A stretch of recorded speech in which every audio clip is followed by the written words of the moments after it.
Thank you all for coming. This is really, really exciting. I am going to be talking about the future of digital news. Hopefully it won't be as dry as that title sounds. But first, you know, in the spirit of crossover, how did I get here? This is just kind of a overview of what I did with my life before I got to Buzzfeed. But the thing that I think is kind of most relevant in the spirit of crossover is that it really wasn't a direct path. When I graduated from college, I went back to grad school almost immediately into a PhD program in history. And I sort of thought that like this was what my life was going to be like, sitting in dusty archives surrounded by ancient texts and, you know, just leading the solitary life of an academic. I very quickly realized that that was not for me. And I started working in journalism, which is something I had done in college. So now this is what my life is really like, all day, every day. So to give you guys an idea, I mean, I know everyone here is probably pretty familiar with BuzzFeed, but I want to talk a little bit about what we are doing with our kind of more traditional journalism, if you want to call it that, taking a lot of the diligent and hardcore reporting of traditional media and adapting it for the digital age. So BuzzFeed right now gets over 150 million unique visitors a month. This is what our homepage looks like right now. 75% of our visits are from social. We're a very young site. Over half of our audience is 18 to 34. And over half of our visits are from mobile, which has probably been the most significant thing that we think about in the last, I would say, couple of years. And I should say I started at BuzzFeed in February of 2012, so I've seen a lot of these changes happen. So, you know, if you've ever seen our founder, Jonah Peretti, talk or read anything that he said, you know, he loves to talk about this idea that social is the new starting point, that back in ye olden days of the web, you had portals, then it became search, and now it's social. I've heard people in focus groups say things like, oh, my biggest news source is Facebook, as though Facebook were just like the global newspaper of the internet. And BuzzFeed started in part to cater to this bored at work network, this idea that people are just kind of sitting in their cubicles waiting for stuff to, you know, interest them, and then share it with their friends. And it's really the idea, but the kind of the driving idea behind it is that it's a decentralized network, that stuff can spread because people are sending it to their friends. With the growth of mobile, we have seen this real evolution of the board in line network. And, you know, I'm sort of reminded of this every time I forget my phone and I have to go somewhere and wait in a line. Or like I was at a concert a few months ago and I'd forgotten my phone and I was like standing there waiting. I was by myself also. I was like waiting for the band to come on. I was just like, what am I supposed to do? I just stand here. So, you know, the board in line network is like really real. And, you know, because so much of our traffic now is on mobile, we're really thinking about this a lot. And the other board network is the board at home network. We are seeing so much increased mobile and especially tablet usage in the evenings and weekends, and especially in our lifestyle and long form content. We really started noticing this when we would see a spike in Pinterest traffic over the weekends. And we were like, why is this happening? And then we realized that the weekends are the time when people, especially moms, would go on Pinterest, go onto their tablets, and find like DIY content, food content that they wanted to look at. And once we kind of figured that out, we started thinking more about this board at home network. For example, Thursday nights are when we usually launch new in-depth long-form stories because we find that that gives us a good jump on the weekend, because the weekend is when people are really reading the long-form pieces, and they're kind of, on Fridays, they're sort of deciding what they're going to set aside to read on the weekends. So, you know, if we launch them on Saturday morning, it would almost be too late because people have sort of already made up their minds about what they're going to read on the weekends. So the evolution of BuzzFeed, it's funny, like at every other place I've worked, the way that they would redesign the site would be to work on it kind of secretly for like a year and then unveil it in this big, often buggy relaunch. And that is just like not how we work at BuzzFeed. We are super iterative. And so, you know, if you said to me like, oh, how is our site today different than our site was 3 years ago? I'd be like, I don't know. Like, you know, we have a few different things on the homepage, but I don't know that I would necessarily be able to nail it right away because we do so many gradual changes. But when I show you this, I think you'll really be able to see how much we have changed. So this was 2006 when we launched. It's pretty different. You know, we were pretty much just an aggregator at the time, and this up in the upper right. Oh yeah, there we go. Our kind of tagline was that we were helping you find your new favorite things. So we were just sort of, you know, going all over the internet looking for stuff to show people. 2007, you can see that things started changing a little bit. We started this partner network where we were getting content from other sites and we were putting our code on their site to help them figure out what was going viral. So that was when the partner network launched. 2008, you can see we're starting to sort of get more, have these verticals, kind of to try to figure out what we were doing here with writing more stuff ourselves, but it's still kind of basically the same. We were also up to 2 million UVs a month, which at the time I'm sure felt like a lot. 2009 is probably when we like started moving a little bit more towards what we look like now. You have the main chronological column, which we call the flow, and that's where all the new content was happening. And then kind of more evergreen stuff we were putting over here on the right, thumbnails up at the top. And this is also, you can see we have these badges, which are to this day kind of a hallmark of our site.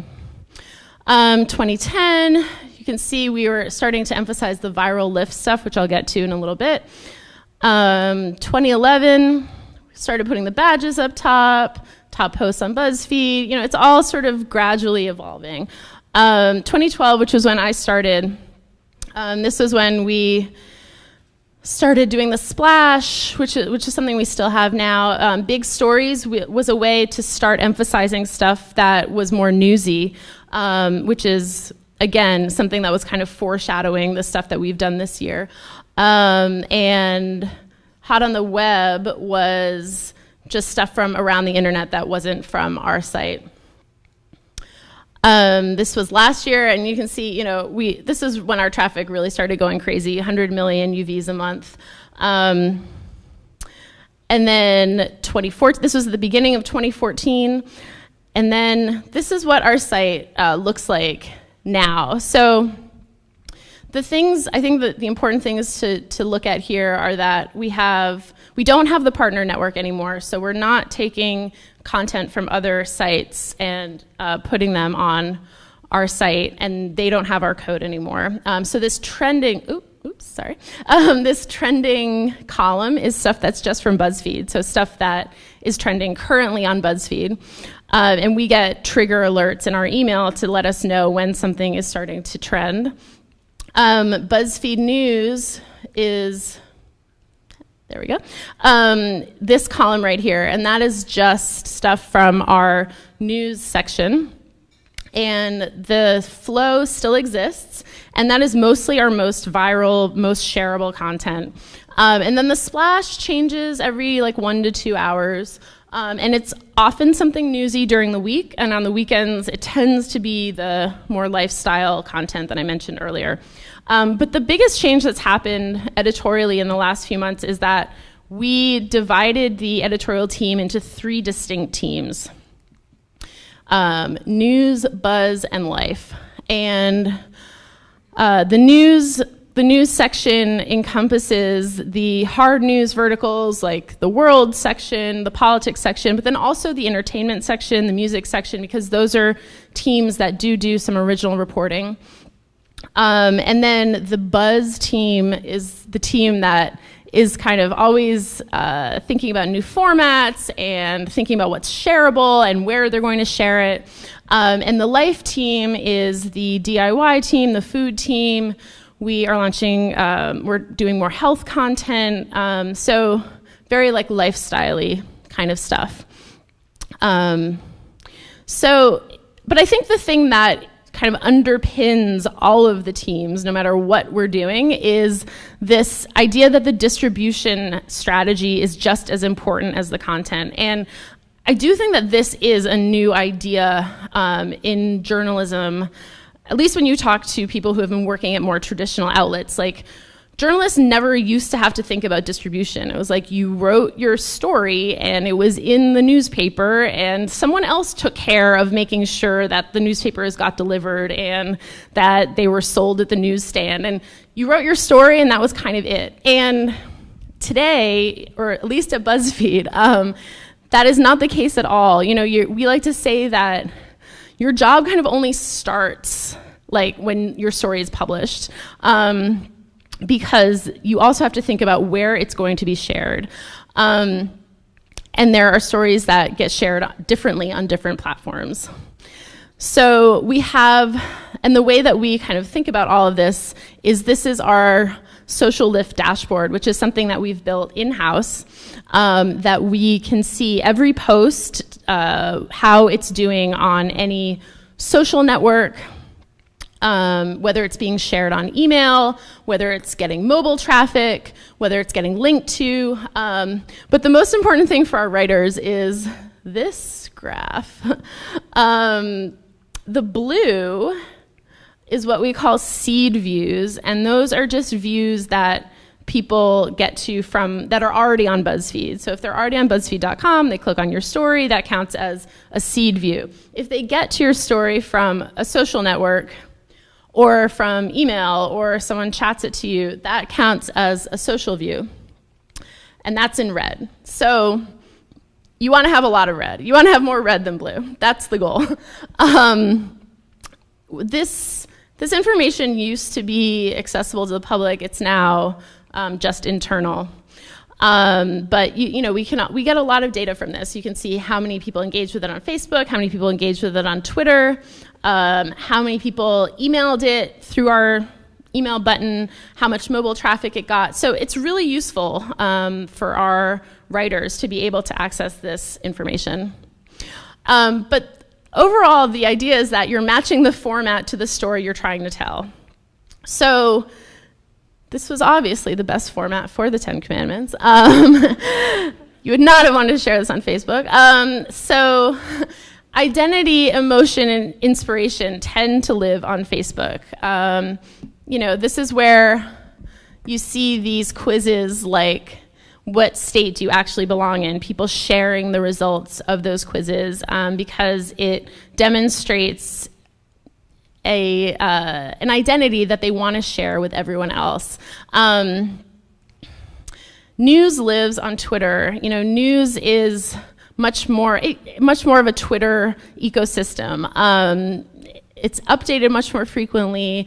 You can use it. This is where breaking news happens a lot. It's interesting because you hear a lot now, Twitter's trying to be more like Facebook, and Facebook is trying to be more like Twitter in terms of news. And you do see on Facebook these trending topics, and that they're really trying to emphasize news, but it's really, I feel it hasn't quite taken off in the way that they probably want it to. I mean, I would not bet against Facebook at all. So I do feel like they're going to figure it out. But for now, we definitely feel like the news lives on Twitter.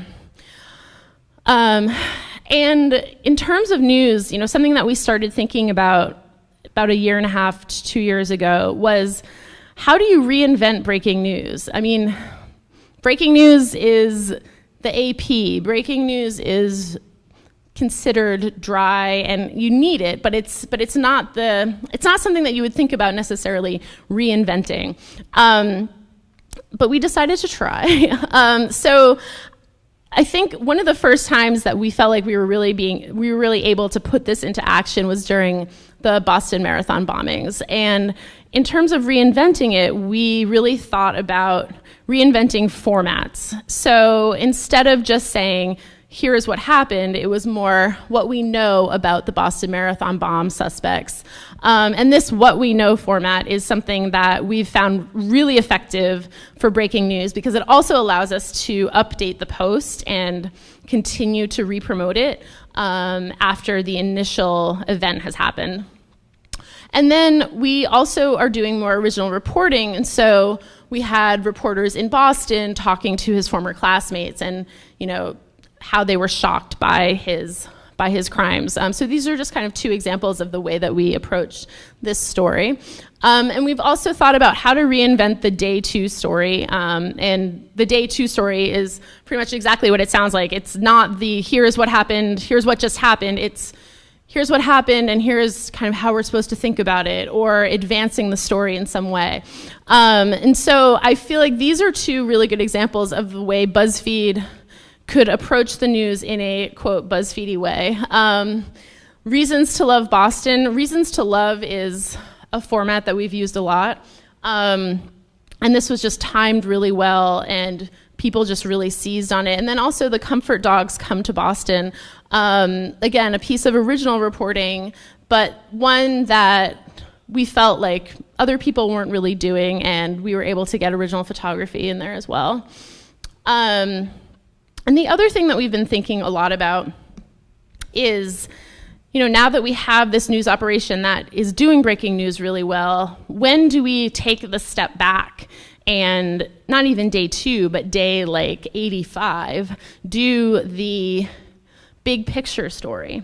So I don't know if you guys remember this story it happened in the fall of 2012, where someone committed suicide on live TV in Arizona.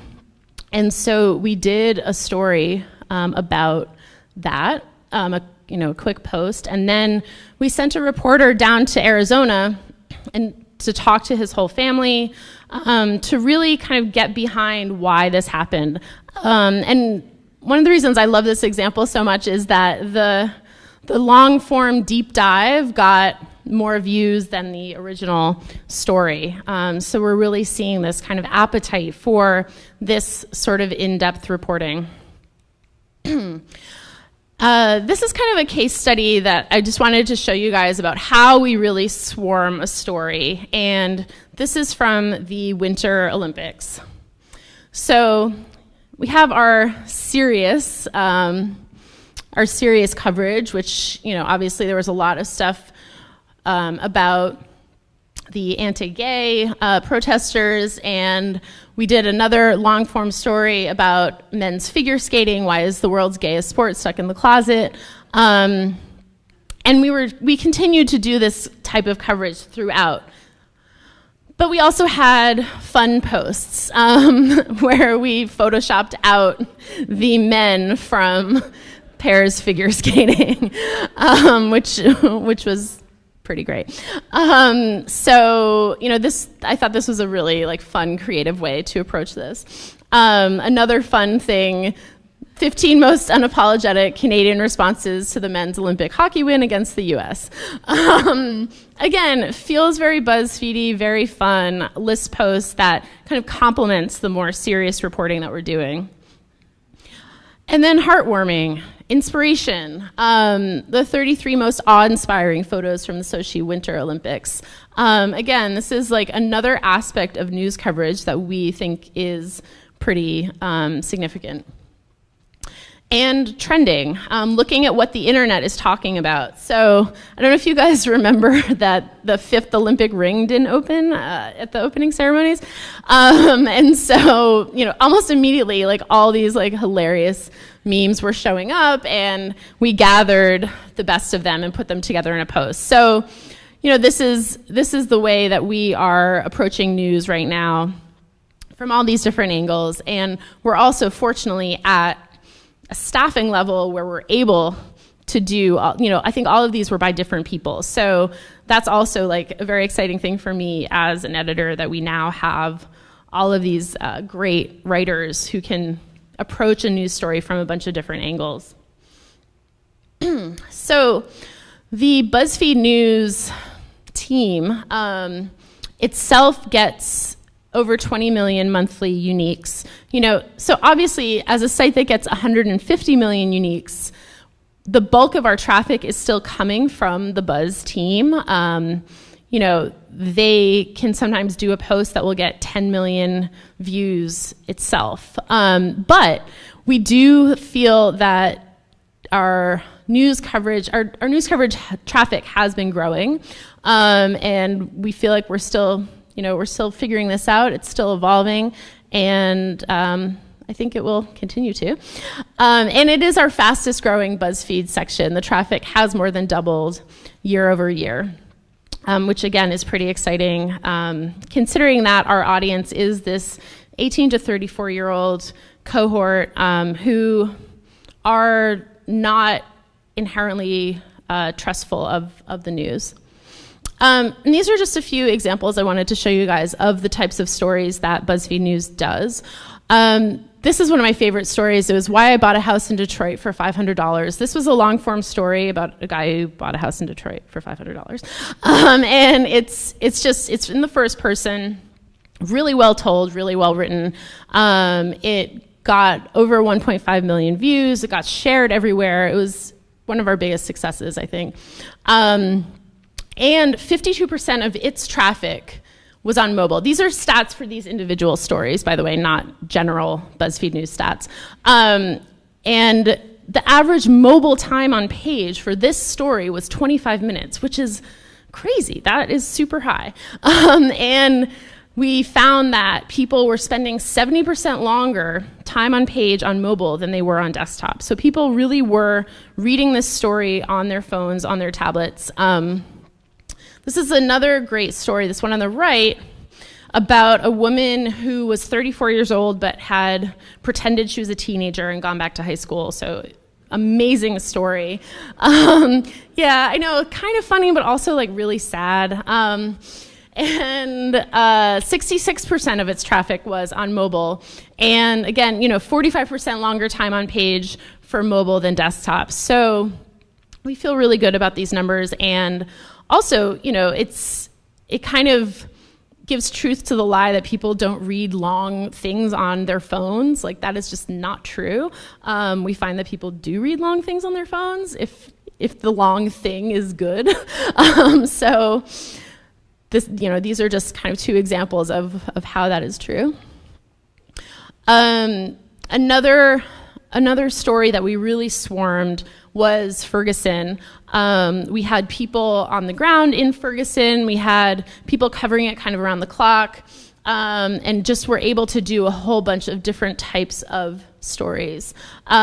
Ukraine, this was a story that we broke because our reporter, Max, had been following a bunch of Russian soldiers on Instagram and noticed that they were in Ukraine based on their Instagram. So he was able to report that out, and it blew up and became a huge story. We have also launched an investigative unit about 8 months ago, and some of the stories are just now kind of starting to come to fruition. This was a great story that we did about women who had been abused, whose kids had died at the hands of their abusers, and then they were sent to prison for longer than the usually boyfriend who had killed their kid. Really, really sad, tragic, amazingly well-written and reported story.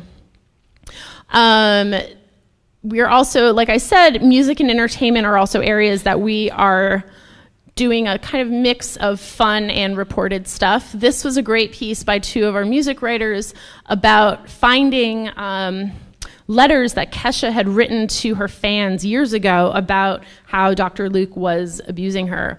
And this story has also done really well for us. This is one of my favorite stories, the rise and fall of Teresa Giudice, one of the Real Housewives of New Jersey, who was just sentenced to prison for fraud. We did a really deep dive into her life, and super well reported, super well written, really long, and was shared a lot. So I do think that there is more of an awareness of quality now, and people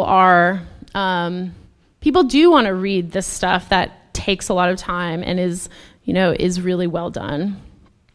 I'm also overseeing the ideas section, which is a lot of first-person stuff and cultural criticism and commentary.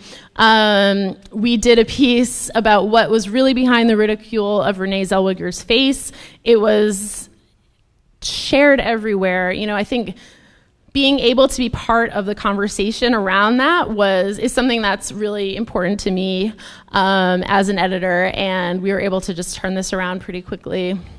And then first-person stuff, really powerful piece by a woman who wrote about getting sick, towards the end of her pregnancy. That also, again, got shared a lot. So, this is all to say that the future of social publishing, the future for journalism, is bright, in my opinion. I do think that, aggregating worked for search. You hear a lot about how people used to be able to game SEO, and they got all their traffic from Google. And that's not to say that Google doesn't send us traffic. Google certainly does send us traffic, but it's not the area that we emphasize. We are emphasizing social, and scoops and quality reporting do work for social. People are not going to share something that makes them look bad. People share things because they want other people to think they are smart or funny or interesting, not dumb. So, we really see more people sharing our higher quality stuff. And social is a way of thinking. It's not a trick. You can't trick someone into sharing your thing on Facebook. They have to do it because they want to do it. And that's kind of the most important thing sort of underlying everything that we do. So thank you very much.